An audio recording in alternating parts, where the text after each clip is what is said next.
बोधकथेचं नाव आहे निर्मळता. गुरु शिष्य भ्रमंतीला निघाले होते. फिरता फिरता ते एका जंगलात येऊन पोचले. जंगलात काही अंतरावर एक झरा वाहत होता. गुरुजींना तहान लागली होती. त्यांनी शिष्याच्या हाती कमंडलू दिले आणि त्याला पाणी घेऊन येण्यास सांगितले.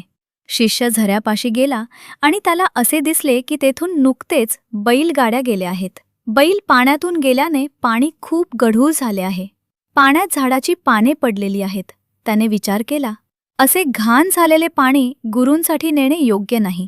तो तसाच परत गुरूंकडे गेला आणि म्हणाला, गुरुजी, पाणी खूप गढूळ आहे.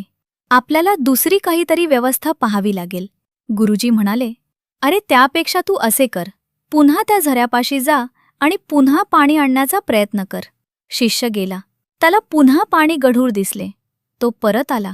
गुरूंनी त्याला परत पाठवले. असे 4-5 वेळेला झाले. शेवटी शिष्य कंटाळला. त्याच्या चेहऱ्यावर नाराजीचे आणि कंटाळलेले भाव दिसू लागले. पण शिष्य गुरुज्ञा मोडायला तयार नव्हता. गुरूंनी त्याला परत पाणी आणायला पाठवले. आताच्या वेळी त्याला मात्र आश्चर्य वाटले, कारण यावेळी पाणी अगदी नितळ, स्वच्छ नि निर्मळ होते. त्याने ते पाणी कमंडलूमध्ये भरले आणि गुरूंसाठी घेऊन आला.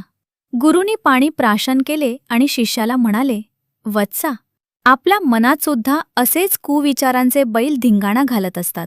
ते मनाची निर्मळता कमी करून मनाला मलिन करण्याचा प्रयत्न करतात. पण आपण त्यापासून सावध राहिले पाहिजे.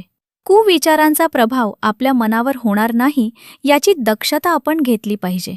मनाच्या झऱ्यातील पाणी शांत होण्याची प्रतीक्षा जर आपण केली तर मनात कायम स्वच्छ, चांगले विचार येतील. भावनेच्या भरात कधीही निर्णय घेऊ नये.